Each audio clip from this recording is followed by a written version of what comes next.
నమస్తే. ఇన్నాళ్ళు నన్ను సపోర్ట్ చేస్తూ, ఎంకరేజ్ చేస్తూ మీ ప్రేమని నాకు అందిస్తున్న ప్రతి ఒక్కరికి కృతజ్ఞతలు. అలాగే ఈ వీడియో కూడా ఖచ్చితంగా మీకు ఉపయోగపడుతుంది. లైక్, షేర్ అండ్ సబ్స్క్రైబ్ చేసి మీ సపోర్ట్‌ని నాకు అందించండి. అలాగే ఈ వీడియో పట్ల మీకున్న అభిప్రాయాన్ని కామెంట్ సెక్షన్‌లో కామెంట్ చేసి తెలియజేయండి. ఇప్పుడు వీడియోని చూద్దాం. అందరికీ నమస్కారం. Welcome to our channel. నేను పద్మిని. ముందుగా ప్రేక్షకులకి శ్రీ క్రోధి నామ సంవత్సర ఉగాది శుభాకాంక్షలు. ఉగాది అంటే ఖచ్చితంగా ఉగాది నుంచి మళ్ళీ వచ్చే ఉగాది వరకు మన రాశి ఎలా ఉంది, అది ఇచ్చేటటువంటి ఫలితాలు ఎలా ఉన్నాయి అనేది ఖచ్చితంగా చూసుకుంటాము. పంచాంగ శ్రవణం ఖచ్చితంగా ఉగాది నాడు చేస్తాము.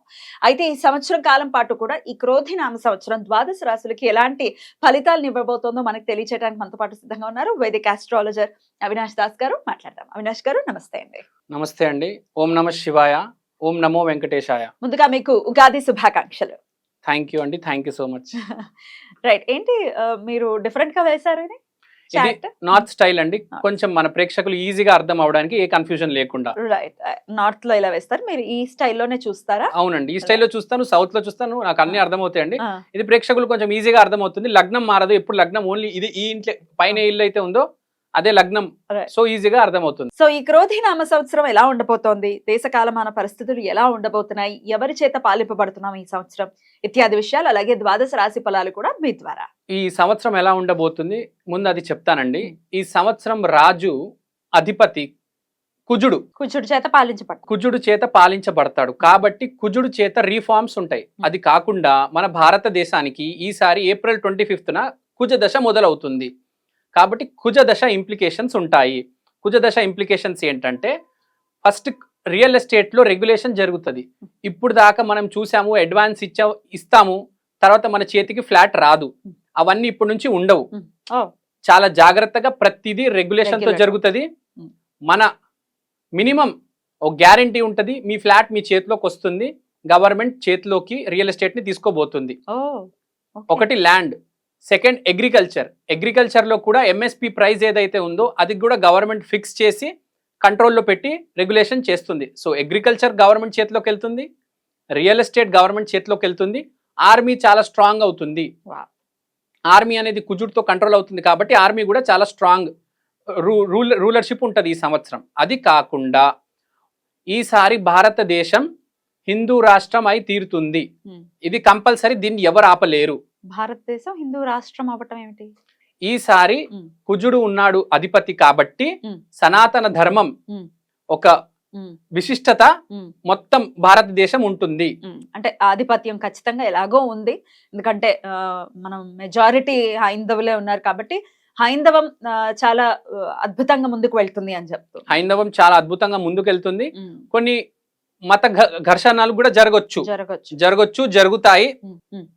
ఇంకో పాయింట్ చాలా ఇంపార్టెంట్, ట్రాఫిక్ రూల్స్ మారబోతున్నాయి. చాలా సీరియస్ గా ట్రాఫిక్ రూల్స్ ఇంప్లిమెంట్ చేయబోతున్నారు. ఇప్పుడు లాగా ట్రాఫిక్ రూల్స్ ఉండవు, హైవే మీద యాక్సిడెంట్స్ ఉండవు. చాలా నీట్ గా కంట్రోల్ చేస్తారు. మొత్తం రోడ్డు మీద మీరు రాంగ్ రూట్ వెళ్ళినా ఫైన్ భారీగా వేస్తారు. హెల్మెట్ లేకపోయినా రూల్స్ అన్ని మారబోతున్నాయి. దుబాయ్ లో ట్రాఫిక్ కంట్రోల్ ఎంత సీరియస్ గా ఉంటది, ఇక్కడ ట్రాఫిక్ అంత సీరియస్ గా చేయబోతున్నారు. ల్యాండ్ రేట్స్ కూడా కొద్దిగా పెరిగే అవకాశం ఉంది. ప్లస్ ల్యాండ్ రెగ్యులేట్ చేస్తారు. అది కాకుండా రివర్స్ మైగ్రేషన్, కెనడా నుంచి ఆస్ట్రేలియా నుంచి చాలా మంది తిరిగి వస్తారు ఇక్కడికి. ఎందుకంటే బిజినెస్ ఆపర్చునిటీస్ బాగా పెరుగుతాయి. మనం వేరే దేశాల్లో చూస్తే ఈ laws, green laws, eco tax అని రకరకాలుగా ఇండస్ట్రీస్ పెట్టడం కష్టమైపోయింది. ఇండియాలో ఇప్పుడు చాలా అవకాశం ఉంది కాబట్టి ఎన్ఆర్ఐస్ అందరూ తిరిగి వస్తారు.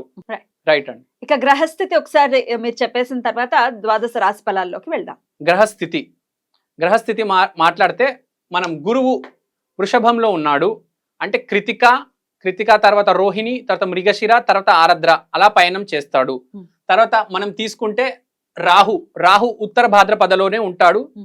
శని పూర్వ భాద్రపదలో ఉంటాడు. కేతు గ్రహము హస్త నక్షత్రంలో ఉంది. ప్రెసెంట్ గురువు అయితే కృతికాలో ఉంది. మీకు ఆర్డర్ చెప్పాను, ఇది ఉత్తర భాద్రపద, ఇది పూర్వ భాద్రపద, ఇలా చెప్పాను. కానీ ప్రజలకు అర్థం అవ్వాలంటే ఫస్ట్ మీకు ఎక్స్ప్లెనేషన్ ఇస్తాను నేను. శాటర్న్ అంటే శని పూర్వ భాద్రపదలో ఉంది. పూర్వ భాద్రపద అంటే ఇప్పుడు దాకా ఏం జరిగింది, ముందు ఏమి జరగబోతుంది, అంటే పాస్ట్ లో ఏం తప్పులు చేశాము, ఇప్పుడు ఎలా సరిదిద్దుకుంటాము, ఈ తప్పులు సరిదిద్దుకొని మనం ముందుకెళ్ళి ఎలా డబ్బులు సంపాదిస్తాము. అంటే ప్రతి మనిషి ఈ సంవత్సరం డబ్బులు సంపాదించడం మనం ఇంకోటి మన పాస్ట్ లో ఏం చేసాము, ఫ్యూచర్ లో ఏం చేయబోతున్నాము అని ఒక ప్లానింగ్ వేసుకొని మెటీరియల్ గా వెళ్తాడు. ఈసారి మనిషి కొంచెం మెటీరియల్ గా ఉంటాడు ఈ సంవత్సరం బికాస్ ఆఫ్ సాటర్న్ ఇన్ పూర్వ భాద్రపద. తర్వాత రాహు ఉత్తర భాద్రపద. ఉత్తర భాద్రపద అంటే ఏంటి, మెటీరియల్ నుంచి స్పిరిచువల్ లోకి వెళ్ళడం. అరే ఇంత కష్టపడి నేను సంపాదించాను, ఎందుకు సంపాదించాను ఇదంతా, మా ఫ్యామిలీ మా పిల్లలు ఇదంతా ఓకే, కానీ మా ఏమంటుంది, కష్టపడి ఇదంతా అవసరమా నాకు, ఎందుకు కష్టపడుతున్నాను, స్పిరిచువల్ గా నేను ఎలా అవ్వాలని ఉంది నాకు అంటే ఈ సంవత్సరం అలా ఉంటుంది. అంటే అంత కష్టపడతాడు శని. రాహు ఏమో మాయలో పెడతాడు అనమాట, ఆ స్పిరిచువాలిటీలో కూడా తీసుకెళ్ళిపోతాడు, అంటే బ్యాలెన్స్ చేపిస్తాడు జీవితాన్ని ఈ సంవత్సరం. కేతు ఎలాగో హస్త నక్షత్రంలోనే ఉన్నారు. కేతు హస్త నక్షత్రంలో ఉన్నాడంటే blessings. So blessings are very important for this year. ఈ సంవత్సరం బ్లెస్సింగ్స్ తీసుకొని వెళ్తే మనం చాలా మంచిది. ఓన్లీ కష్టపడితే కాదు, దాంతో పాటు బ్లెస్సింగ్స్ కూడా ఉండాలి. సో గురువు కృతిక నుంచి రోహిణి నుంచి మనం మృగశిర, తర్వాత ఆరద్ర. సో అలా ట్రావెల్ అవుతూ వెళ్తాడు. మీకు కృతిక గురించి స్టార్ ఆఫ్ ఫైర్, రోహిణి అంటే హ్యాపీనెస్. సో గురువు అనేది షిఫ్ట్ అవుతూ ఉంటది. సో ఒక్కొక్క నక్షత్రం వెళ్తూ కొద్దీ బేసిక్ గా ఈ కృతిక, రోహిణి, మృగశిర, ఆరద్ర ఇది ఒక ఆర్డర్. బేసిక్ గా రోహిణికి వెళ్తున్నప్పుడు చాలా హ్యాపీగా ఫీల్ అవుతాడు, కొంచెం కంటెంట్ గా ఉంటాడు. మిగతా అన్ని మీకు తెలిసిన ఇంకా మనం కష్టపడుతున్నాం కాబట్టి అది సపోర్ట్ చేస్తూ ఉంటది మనకు, కృతిక గాని మృగశిర గాని ఆరద్ర గాని. రైట్, ఇది గ్రహస్థితి. ఇప్పుడు ద్వాదశ రాశి ఫలాలు చూద్దామండి. అవినాష్ గారు, క్రోధినామ సంవత్సరం సింహరాశి వారికి ఎలా ఉండబోతుందండి? క్రోధినామ సంవత్సరం సింహరాశి వాళ్ళు ఆదాయం 2, వ్యయం 14, కాబట్టి కొంచెం ఖర్చు ఎక్కువ ఉంటది. ₹2 ఖర్చు పెట్టే చోట ₹14 ఖర్చు పెట్టాల్సి వస్తుంది. కేతువు 2వ ఇంట్లో ఉన్నాడు, రాహు 8వ ఇంట్లో ఉన్నాడు, గురువు గారు 10వ ఇంట్లో ఉన్నారు, శని 7వ ఇంట్లో ఉన్నారు. సో ఇప్పుడు కేతు 2వ ఇంట్లో ఉండడం వల్ల మాటతో వచ్చిన దోషాలు ఏవైతే ఉన్నాయో మంత్ర జపం చేయడం వల్ల తొలగిపోతాయి. వాగ్దేవికి పూజించండి. వాగ్దేవిని పూజించడం వల్ల మాటతో వచ్చిన దోషాలన్నీ తొలగిపోతాయి, చాలా మంచిది. సో ఫ్యామిలీ రెస్పాన్సిబిలిటీ అనేది అతని మీద వస్తుంది, అతను తీసుకుంటారు, సక్సెస్ఫుల్ గా దాన్ని డీల్ చేస్తారు. ఫ్యామిలీ రెస్పాన్సిబిలిటీ అంతా, ఫైనాన్షియల్ మ్యాటర్స్ అవన్నీ అతనే చూసుకుంటారు. ఫ్యామిలీని చాలా హార్మోనియస్ గా మంచి కండిషన్ లో పెడతారు. నెక్స్ట్ ఇప్పుడు మనం మాట్లాడుకుంటే గురువు 10వ ఇంట్లో ఉన్నారు. గురువు 10వ ఇంట్లో నుంచి 4వ ఇల్లుని చూస్తున్నారు. శని గారు కూడా అతని దృష్టి 4వ ఇంట్లో వేస్తున్నారు. కాబట్టి 4వ ఇల్లు చాలా ఇంపార్టెంట్ ఈసారి ఈ రాశి వాళ్ళకి. 4వ ఇల్లు అంటే ఇల్లు, గృహం ప్లస్ వెహికల్. సో ఇల్లు కొనే మంచి అవకాశం ఉంది. వెహికల్స్ కూడా కొనే మంచి అవకాశం ఉంది. 4th హౌస్ మదర్ కూడా చాలా హార్మోనియస్ గా హ్యాపీగా ఉంటారు. So family matters, family responsibilities తీసుకొని దానివల్ల వాళ్ళ మదర్ చాలా హ్యాపీగా ఉంటారు. వాళ్ళ మదర్కి చాలా మంచి సంవత్సరం. వాళ్ళు మంచి కొత్త ఇల్లు కొనే అవకాశం ఉంది. మంచి ఇల్లు కొంటారు, అది చాలా బాగా కలిసి వస్తుంది వాళ్ళకి, తరతరాలు కలిసి వచ్చే ఇల్లు అది.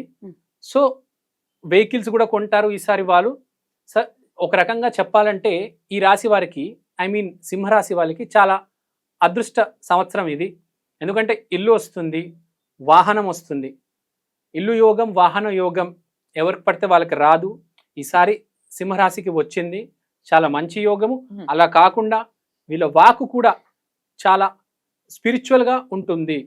కేతువు 2వ ఇంట్లో కూర్చోవడం వల్ల వాకు కూడా చాలా పాజిటివ్గా 10 మందికి నచ్చుతుంది, 10 మంది లైక్ చేస్తారు అతన్ని. ఈసారి సింహరాశి వాళ్ళ మాట వల్ల 10 మంది వాళ్ళకి అట్రాక్ట్ అయ్యి వాళ్ళ ఫాలోవర్స్ అవుతారు. దానివల్ల వాళ్ళకి పేరు వస్తుంది. వీళ్ళ ప్రవచనాలు కూడా చెప్పొచ్చు. స్పిరిచువల్ ఫీల్డ్ లో ఉంటే బాగా కలిసి వస్తుంది. ప్రీచింగ్స్ కూడా బాగుంటాయి. వీళ్ళ మాటలే ప్రీచింగ్స్ లాగా ఉంటాయి ఈ సంవత్సరం. ఎందుకంటే నాలిక మీద కేతువు వచ్చాడు కాబట్టి చాలా పాజిటివ్ గా, చాలా స్పిరిచువల్ గా ఉంటారు. సో శని భగవానుడు 7వ ఇంట్లో ఉండడం వల్ల బిజినెస్ అనేది ఆర్గనైజ్ అవుతుంది. శని అనేది డిసిప్లిన్, ఆర్డర్, బౌండరీ. కాబట్టి వీళ్ళ బిజినెస్ అనేది ఒక ఆర్డర్ వస్తుంది. కొన్ని బిజినెస్ చూస్తూ ఉంటాం మనము, ఏ ఆర్డర్ ఫ్రీక్వెన్సీ లేకుండా ఇన్పుట్ వస్తూ ఉంటుంది, అవుట్పుట్ వెళ్తూ ఉంటుంది. ఇన్ఫ్లో వేరు, క్యాష్ ఫ్లో కింద మీద అవుట్ ఉంటుంది, ఫ్లక్చుయేషన్స్ ఉంటాయి. సేవింగ్స్ అకౌంట్, కరెంట్ అకౌంట్ చాలా గజిబిజిగా ఉంటుంది. అలా కాకుండా చాలా ప్రాపర్ గా, ఆర్డర్ గా బిజినెస్ అనేది ఫామ్ అవుతుంది. హైయర్ కి ఏదైతే ఉందో వీళ్ళు బిజినెస్ లో అంతా లోవర్ స్టేజ్ నుంచి అప్పర్ స్టేజ్ దాకా మొత్తం వీళ్ళు ఎంప్లాయీస్ హైర్ చేసుకొని, ఎంప్లాయీస్ కి వాళ్ళ డ్యూటీ ఇచ్చి, బిజినెస్ ని ఆర్డర్ లో పెట్టి వీళ్ళు లేకపోయినా కూడా వీళ్ళ బిజినెస్ నడిచేటట్టు వీళ్ళకి మంచి వర్కర్స్ దొరుకుతారు ఈ సంవత్సరం. బ్యూటిఫుల్ వర్కర్స్, చాలా మంచి వాళ్ళు, హానెస్టీతో పనిచేసే వాళ్ళు. మనం చాలా మంది చూస్తుంటాం బయట ఇప్పుడు సొసైటీలో చాలా మంది వర్కర్స్ షాప్స్ లో పనిచేసే వాళ్ళకి హానెస్టీ ఉండదు, చాలా కరప్షన్ చేస్తారు, మొత్తం ప్రాఫిట్ చూపించరు, బ్యాలెన్స్ షీట్ తేడా వస్తుంది. అలా కాకుండా మంచి వర్కర్స్ దొరుకుతారు, బిజినెస్ బాగా నడుస్తుంది, చాలా హానెస్టీగా మంచి ప్రాఫిట్స్ వస్తాయి వీళ్ళకి ఈ సంవత్సరం. అష్టమ రాహు ఎట్లాంటి ఇంపాక్ట్? అష్టమ రాహు ఇంపాక్ట్ చెప్తే hidden secrets plus life force. So Rahu 8వ ఇంట్లో ఉండడం వల్ల వీళ్ళు అకల్ట్ నాలెడ్జ్ నేర్చుకోవచ్చు, అకల్ట్ నాలెడ్జ్ వైపు నేర్చుకోవచ్చు. భూమి కింద ఉండేవి ఆర్కియాలజీ, జెమ్ స్టోన్స్ గురించి, లేకపోతే ఆస్ట్రాలజీ కావచ్చు, వాస్తు కావచ్చు, స్పిరిచువాలిటీ కావచ్చు. అకల్ట్ సైన్సెస్ మీద ఇంట్రెస్ట్ పెరుగుతుంది అనుకోవచ్చా? అకల్ట్ సైన్సెస్ మీద ఇంట్రెస్ట్ పెరుగుతుంది. ఇంకా రాహు 8వ ఇంట్లో ఉండడం వల్ల unexpected wealth, most important, unexpected wealth రావడం జరుగుతుంది. 8,000 అనేది unexpected wealth, ancestral property. So marriage చేయడం వల్ల కూడా కొంతమందికి లాభాలు పొందుతారు. సో అన్ఎక్స్పెక్టెడ్ వెల్త్, అన్ఎక్స్పెక్టెడ్ గా మనకు వెల్త్ రావడం జరుగుతుంది. మనది ఏదైతే కాదో, అంటే మన యాన్సిస్టర్స్ నుంచి వచ్చేదే, కానీ మనం సంపాదించలేదు కదా, తరతరాలుగా వచ్చే యాన్సిస్ట్రల్ హెరిటేజ్. కాబట్టి వీళ్ళందరికీ యాన్సిస్ట్రల్ ప్రాపర్టీ సంవత్సరం, చాలా సంవత్సరాల నుంచి కోర్టు కేసులు అలా డ్రాగ్ అవుతూ ఉంటాయి. వాళ్ళందరికీ ఈ కేసులన్నీ సాల్వ్ అయ్యి చేతిలో అన్ఎక్స్పెక్టెడ్ వెల్త్ రావడం జరుగుతుంది. బ్యూటిఫుల్. అయినప్పటికీ ఈ సంవత్సరం మొత్తం కూడా వీళ్ళు చేసుకోవాల్సినటువంటి దైవారాధన ఏంటి? రాధమ్మ. రాధమ్మ ఆరాధన చేసుకుంటే మంచిది. ఇంకా చెప్పాలంటే మన హైదరాబాద్ లోని ఇస్కాన్ టెంపుల్స్ ఉన్నాయి, హరికృష్ణ హరిరామ టెంపుల్స్ ఉన్నాయి. ఆ టెంపుల్స్కి వెళ్ళి రాధమ్మ ఆరాధన చేసుకుంటే బాగా ఉంటుంది. సింహరాశి వాళ్ళు దూసుకుంటూ ముందుకు పోతారు, బాగా కలిసి వస్తుంది దేవుడి వల్ల, రాధం వల్ల. రైట్. అయితే ఎంత పర్సెంటేజ్ బాగుంది అని అంటే ఏం చెప్తారు? నేను వీళ్ళకి చెప్పాలంటే 90% బాగుందని చెప్తానండి. బ్యూటిఫుల్ అండి, చాలా చక్కటి ప్రొడిక్షన్స్ ని తెలియజేశారు. ఇక నెక్స్ట్ ఎపిసోడ్ లో కన్యా రాశి గురించి మాట్లాడుకుందాం. Thank you so very much. నమస్తే. థ్యాంక్ యూ అండి. నమస్తే.